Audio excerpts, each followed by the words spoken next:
Hoy vamos a compartir juntos así, en una lectura serena de la palabra, este segundo pecado de David, pero que en realidad es primero en el orden cronológico, porque está antes que el anterior.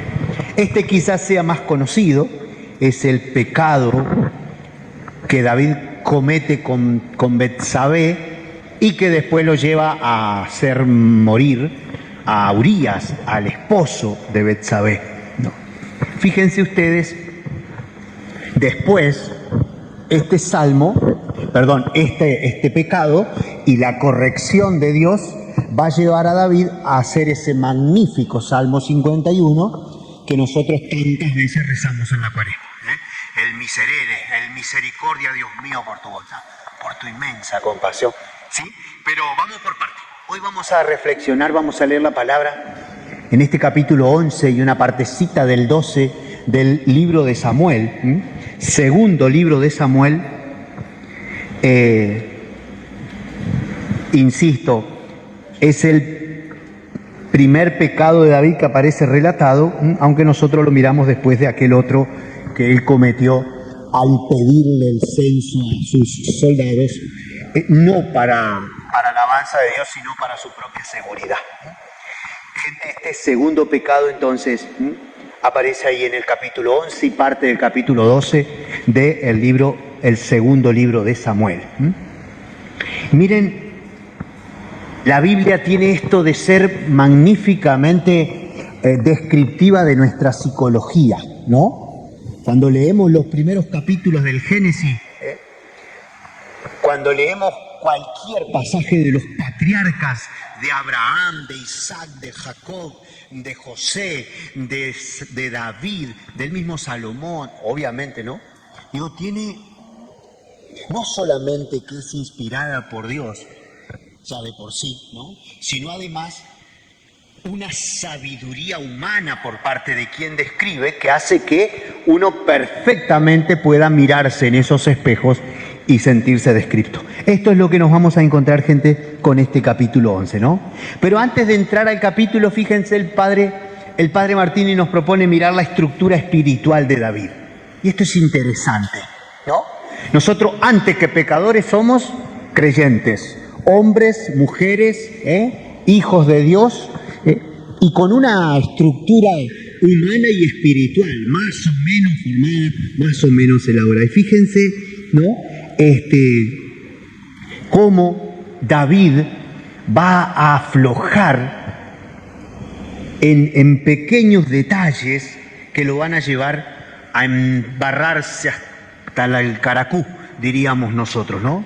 Entonces, fíjense, la hipótesis de lectura quiere responder a la pregunta: ¿por qué el haber descuidado algunas pequeñas circunstancias? Atentos con las palabras, gente. Pequeñas circunstancias y negligencia lleva a David a hacer lo contrario de lo que era. Miren qué interesante, ¿no? Y ahí lo dice enseguida el padrecito. Fíjense, David era pecador, no era un santo, pero tenía algunos principios fundamentales, tenía algunos principios de persona, de formas humanas muy interesantes. Y miren ahí el padre describe 3, ¿sí? Era leal, era fiel a los amigos, capaz de respetar la palabra, el juramento y la guerra, ¿no? Y ahí fíjense, miren, pensemos en las descripciones del sentido profundo de la amistad que tenía con Jonatán, el hijo de Saúl, ¿se acuerdan, no? David es amigo a morir de Jonatán, que dicho sea de paso, después muere Jonatán, ¿se acuerdan, no? Y él hace una elegía, hace un canto fúnebre precioso. Incluso cuando ya no queda casi nadie de la familia de Saúl, David pregunta: ¿hay todavía algún hijo de Saúl vivo? Porque quiero honrarlo en honor a mi amistad con Jonatán, ¿sí? Tienen una amistad tan hermosa, tan hermosa. Es más, miren, con el perdón de la palabra, algunos que usan la Biblia para otras lecturas dicen que hasta un amor, lo describen como un amor de pareja, como un amor homosexual. Digo, eran amigos, pero amigos leales, ¿sí? Y recuerden que David estaba perseguido por su padre. Sin embargo, Jonatán lo quiere a morir a David. Y son amigos, ¿no? Entonces fíjense el concepto de la amistad que tiene, ¿no? Una lealtad que la gente reconoce, porque cuando David dice, quiero honrar al hijo de Saúl en honor de su hermano que era mi amigo, la gente lo quiere a David por eso, ¿no es cierto? Entonces fíjense ustedes, ¿no? Por otro lado, David respeta las guerras, el juego de la guerra. Es cruel, dice el padre, pero respeta el juego de la guerra. 2 veces puede matar al rey Saúl y no lo hace. ¿Se acuerdan? Lo vimos ya. Las 2 veces que tuvo la oportunidad de hacerle daño, él dijo, no, yo no puedo hacerle daño al ungido de Dios. Además, no quería hacerlo por la espalda, por traición, ¿no? Y en tercer lugar, fíjense, este capítulo 11 que vamos a leer juntos va describiendo esa historia del proceso que a partir de pequeñas circunstancias David se vuelve justamente lo contrario, desleal, infiel, traidor. Lo que él no era. Él tenía criterios de vida y por paviar, perdonen la palabra, pone en juego sus estructuras humanas más profundas. Entonces fíjense ahora sí con esta descripción y tengan en cuenta entonces lo que el padre llama la hipótesis de lectura. Es ver cómo David se va transformando en lo que no es. Digo, nosotros también cuando estamos en la iglesia queremos vivir de una manera de seguidores de Jesús. Y a veces, gente, hacemos todo lo contrario. ¿Por qué? A veces por vergüenza, a veces por miedo, a veces por... Bueno, esto es lo que vamos a ver en nuestro amigo David. Fíjense, el capítulo 11 comienza diciendo, al comienzo del año, en la época en que los reyes salen de campaña, David envió a Joab con sus servidores y todo Israel, pero mientras tanto David permanecía en Jerusalén. Fíjense, en el tiempo en que los reyes, todos los reyes salían de campaña, y David lo había hecho muchos años, esta vez se queda.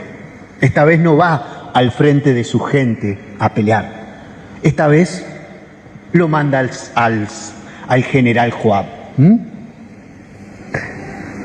Fíjense, David ya no va a la guerra. Y en algún otro texto por ahí, no, fíjense, el pecado empieza cuando uno no está donde tiene que estar. Fíjense, el pecado empieza cuando uno no está donde tiene que estar. Si yo tengo que estar acá y ando paveando, ahí empieza el pecado, fíjense. Entonces, seguimos en nuestra lectura. Pero fíjense, una tarde, después que se durmió una linda siesta, David se puso a caminar en la azotea del palacio y desde allí vio a una mujer que se estaba bañando y que era muy hermosa.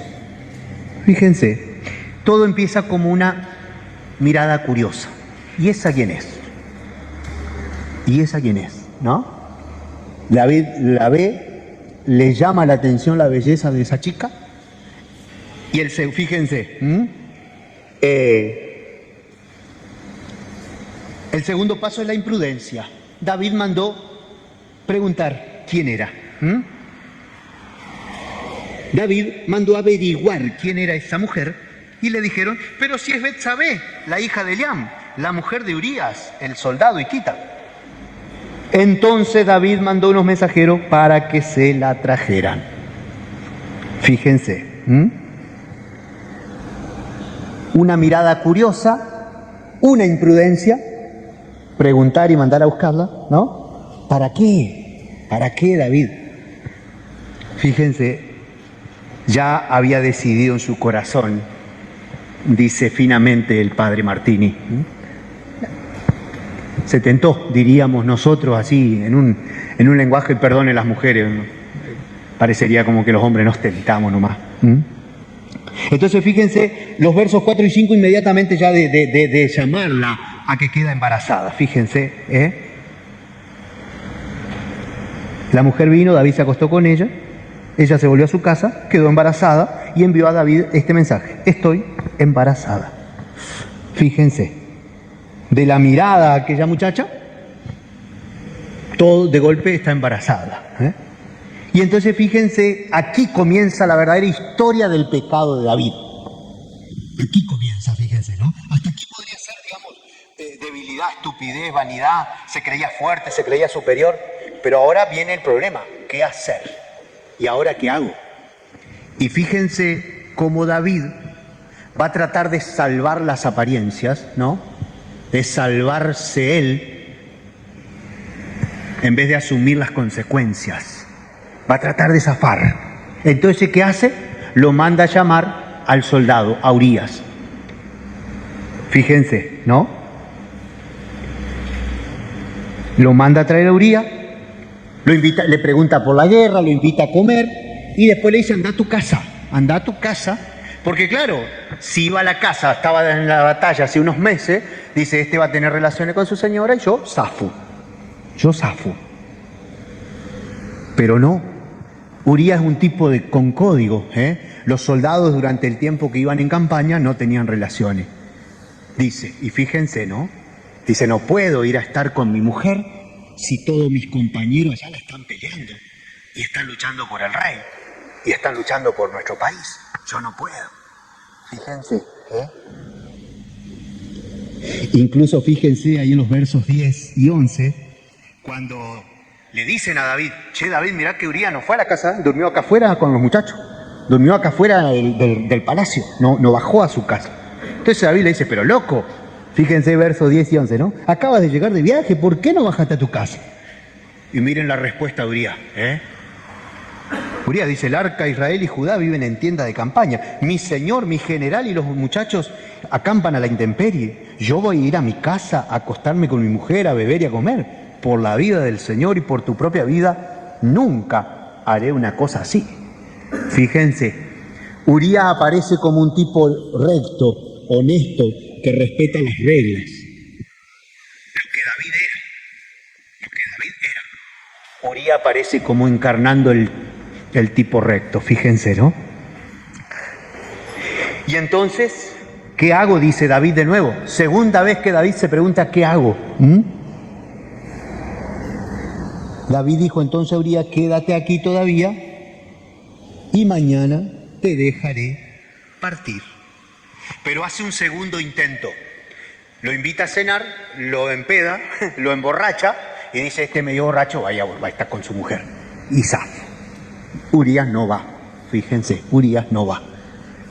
De nuevo, ¿sí? El tipo recto, el tipo dice, yo no puedo ir a estar con mi señora porque están los muchachos peleando allá. Entonces fíjense, gente, ahí al final de la hojita, al final de la página dice, en esa noche terrible David se da cuenta de que es prisionero de sí mismo. Sin embargo no dice qué he hecho, sino que quiere salvar. Y quiere salvar tres cosas, fíjense, tres valores. La respetabilidad del rey, que nadie se le burle, que nadie se le ríe, que nadie lo juzgue porque dejó embarazada a la mujer de su amigo soldado. El segundo es a la madre con el niño. Bueno, acá tenemos un David pro vida. Vamos todavía, sí. Y el tercero es el amigo. Pero fíjense, David se da cuenta que las tres cosas no pueden salvarse. Algo hay que dejar caer. Y fíjense, esto es el pecado, dice el cardenal. El desorden, el haber llegado por negligencia, por falta de atención, por superficialidad, a una situación que se hace enmarañada. No tengo escapatoria, dice David. No me queda otra. Fíjense. Sigan la psicología, ¿no? Él quiso zafar, no contó con la ayuda del soldado y cada vez se le va complicando más la cosa. Entonces, toma la decisión. Sacrificará al amigo.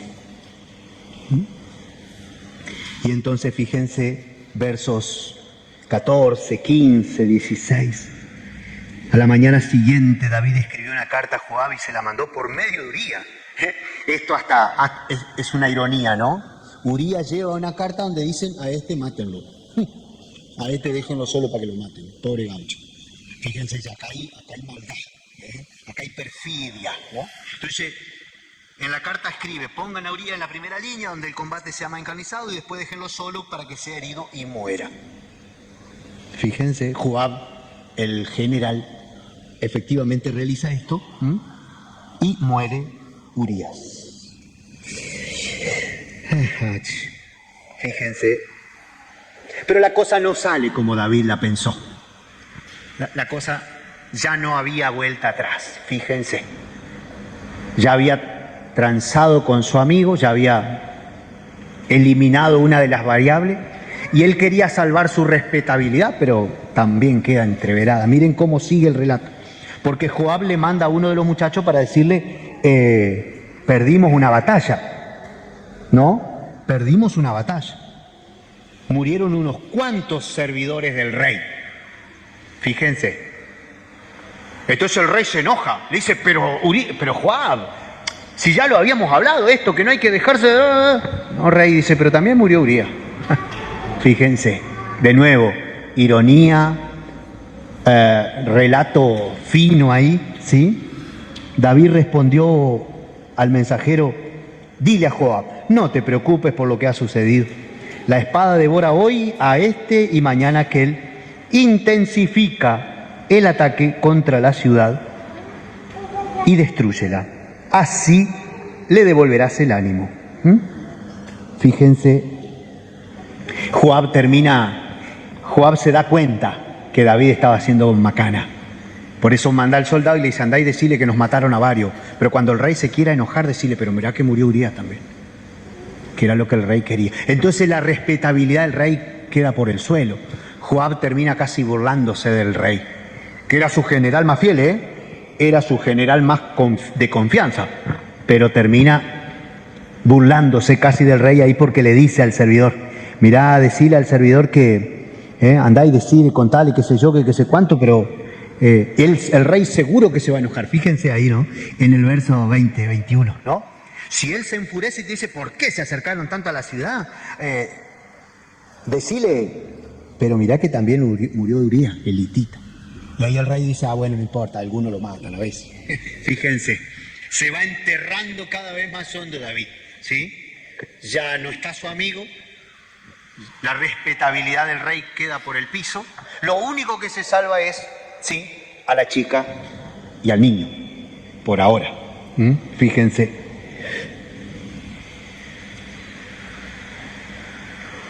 David queda encerrado en su pecado, convencido de que no había otra cosa que hacer, autojustificándose. Fíjense, ¿no? No me quedaba otra. Uno de los valores tenía que sacrificar. Fíjense, a veces cuando somos infieles o cuando traicionamos a un amigo o a un familiar, terminamos diciendo, bueno, no me quedaba otra. ¿Y qué querés que haga? ¿Y qué querés que haga? Decimos. No sabía qué hacer, no podía zafar. Así quedó el amigo David, por favor, fíjense, ¿no? Y así termina el capítulo 11, no sin antes decir, miren el último verso, por favor. El último verso dice, el verso 27, lo que había hecho David desagradó al Señor. Lo que había hecho David desagradó al Señor. Y aquí, fíjense, el padre lo plantea así. Dios guía a David hacia el arrepentimiento. Miren qué hermoso esto. Cuando David se queda autojustificando, diciendo, bueno, no podía, tenía que zafar, tenía que salvar mi buen nombre, tenía que salvar a la chica, que dicho sea de paso es muy linda, al bebé que no tiene la culpa, todo eso habrá dicho David. Pero lo que hizo desagradó al Señor. Y miren cómo enseguida el texto Dios retoma la situación. Dios retoma la situación. ¿Sí? El Señor lo envió al profeta para presentarse a David y le dijo, fíjense que en el capítulo 11 no aparece Dios. Ojo con esto, no aparece Dios. Ahí lo dice el padrecito, fíjense.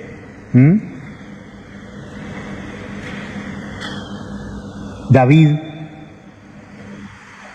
se había olvidado de Dios. David no reza, no pide. El que estaba acostumbrado a hacer salmos y a ir a sentarse delante del Señor y alabarlo y qué sé yo y qué sé cuánto, y preguntarle cosas al Señor, ¿se acuerdan, no? Cuando va y se sienta y le dice, Señor, ¿por qué hiciste tantas cosas por mí? Sos espectacular, sos un rey. Esta vez David no lo hace. Fíjense, se había olvidado de Dios. No, nunca dice que haya rezado. No se le pasa por la mente pedir, Señor, ayúdame a salir de esta situación. Se había alejado mucho del espíritu de fe, de humildad, de abandono tan propio de él, ¿no? De la confianza para enfrentar al gigante Goliat, la confianza que aparece en los salmos, ¿sí? ¿Se acuerdan de ese salmo que dice, Señor, estoy entre enemigos, pero tengo mi confianza puesta en vos? David no era el David. Fíjense, David no era David. Por ir queriendo zafar ¿vieron que ese dicho, la mentira tiene pata corta? Es verdad, ¿no? Y cómo uno se va embarrando, es decir, cuando entras en la mentira, después hay que hacer otra mentira para tapar aquella y terminás embarrado hasta el pelo. Fíjense, David no había orado, no había hablado con Dios, no le había dicho, Señor, me estoy empantanando por pavote, por estúpido, por necio. Fíjense. Entonces, de nuevo, miren ahí, el pecado lo llevó a la confusión, a la aridez, a la tristeza. Fíjense, un pequeño desorden lo ha llevado a cometer error tras error. No tendría que haberla mirado, no tendría que haberla hecho venir, no tendría que haber cedido a aquella tentación, pero se la creyó el tipo. Yo soy el rey, yo hago lo que quiero. Tenía 100 mujeres, ¿no? No sé cuántas mujeres tenía David, 1000 mujeres tenía David, ¿o no? ¿Se acuerdan? ¿O eran 100? Ay, no me acuerdo. Pero yo no sé si eran 100 o 1000, ¿no? No me acuerdo. Sinceramente, primero cuando reinaba en el norte tenía 30 y después tenía 70 más. Me parece que tenía 100 mujeres. Qué necesidad andar mirando, pavo viejo, ¿no? Bueno, así estamos con nuestro amigo David. Entonces, fíjense, el pecado lo lleva a la confusión.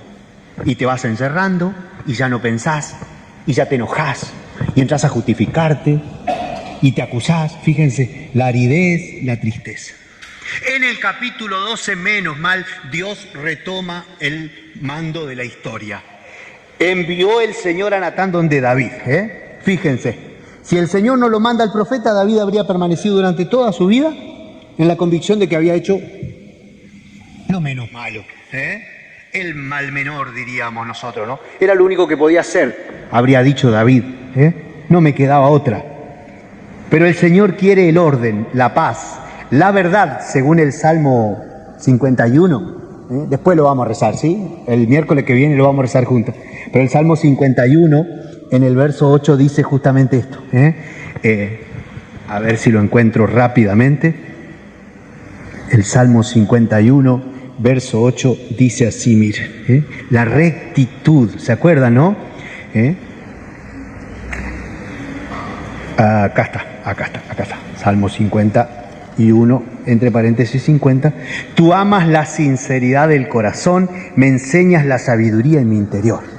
Tú amas la sinceridad del corazón, lo que David no había tenido en aquella ocasión. Fíjense, Dios quiere la verdad en el corazón. Entonces, fíjense, gente, ¿qué hace? ¿Se acuerdan, no? El texto. Va Natán y le dice, che, rey, te voy a contar una historia. Esto también es muy interesante, gente. La Biblia es maestra, ¿no? Rey, te voy a contar una historia. Y le dice, vos sabés que había un tipo que tenía muchas ovejas, pero muchas, y al lado de él vivía un gaucho que tenía una sola. La quería, vivía prácticamente, era como una hija. Pero un día, dice, al rico le cayó un amigo de visita y para ofrecerle un asado, en vez de matar una de sus muchas ovejas, le mató la oveja al vecino, que tenía una sola. Y el rey se recalienta. Fíjense, leamos juntos capítulo 12, ¿sí? Fíjense, la parabolita es muy sencilla, ¿no? Un hombre rico, otro pobre, un hombre que tenía muchas ovejas, el otro que tenía una sola.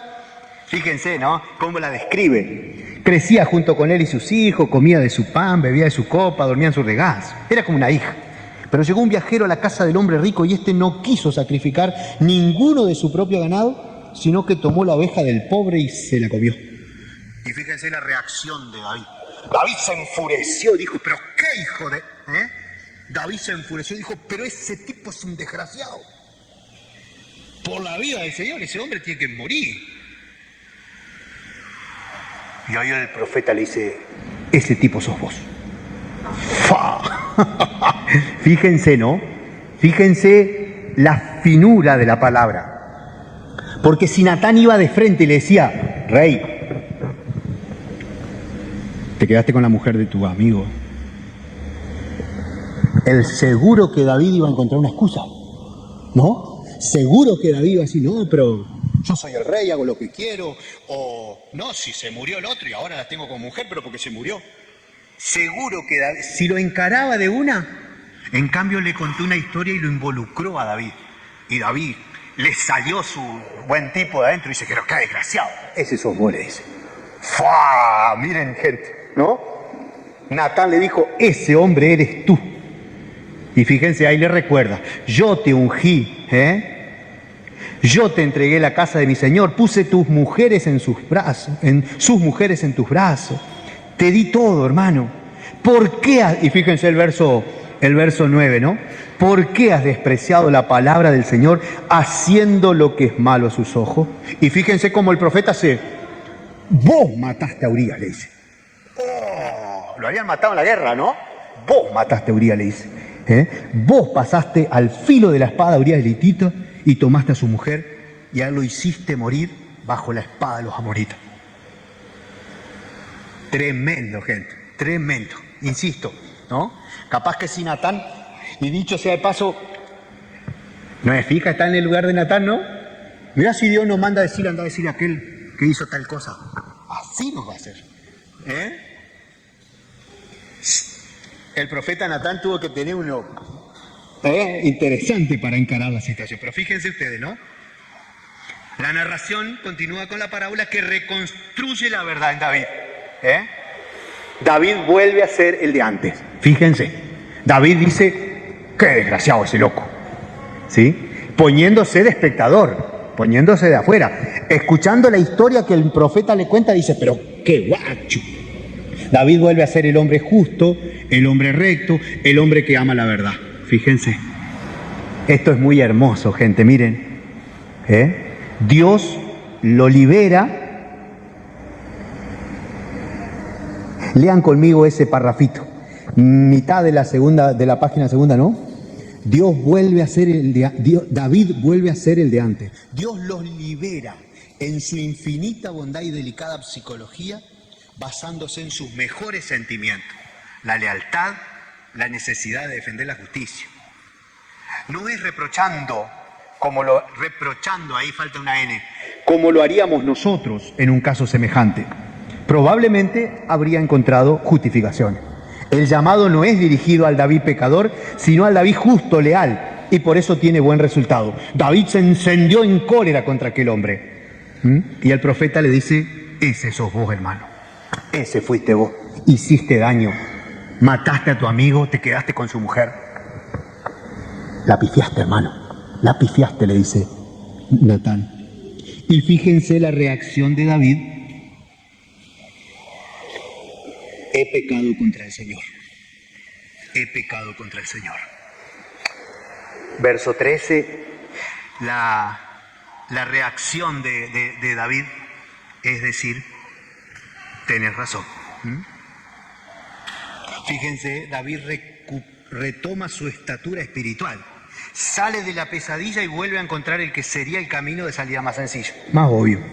Admitir que se equivocó. Admitir que pecó, admitir que metió la pata, ¿sí? Fíjense, ¿no? Entonces, y bueno, ustedes se acuerdan,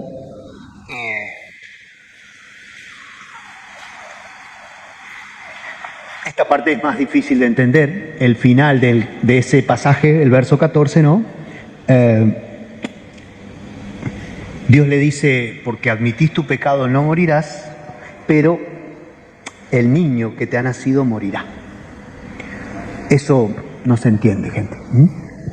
Eso, la verdad, es digo, quizás la Biblia lo plantea casi como un castigo para David, que se muera su hijo. Aún así, Betsabé va a ser la mamá de Salomón. Atentos con eso. Después lo vamos a charlar más adelante. Pero gente, así termina la historia. Fíjense, el desatender, el dejarse llevar por la curiosidad, por la pavada, el ir obviando pequeños detalles, hace que por ahí terminemos cayendo en estas situaciones, ¿no? Y nadie de nosotros está libre de pecar. Pero podemos aprender de David y, por ejemplo, decir, yo cuando peque no voy a dejar de rezar. No me tiene que pasar lo de David. Yo tengo que mantenerme cerca del Señor, aunque pecador, ¿no? Yo cuando peque voy a tratar de no involucrar al otro. Voy a tratar de hacerme cargo enseguida de mi error. Fíjense, ¿no? Entonces, el Padrecito ahí al final dice, esta historia está llena de sabiduría y no está lejos de nosotros. Nos enseña que si no tenemos la mirada fija en Dios, caemos en error cada vez más grande para cubrir los anteriores. Esto ya lo decíamos, ¿no?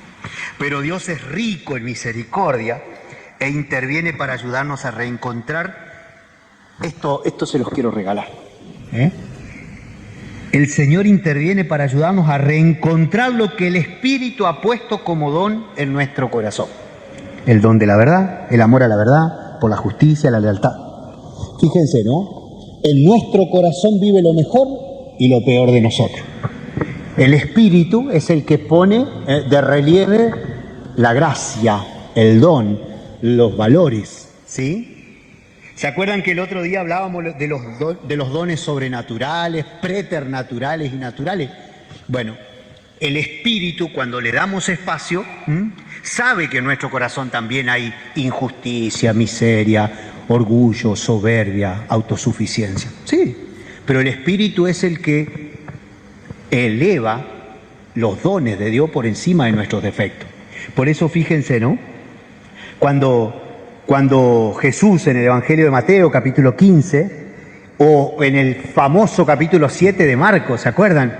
Lo que hace impuro al hombre es lo que sale del corazón.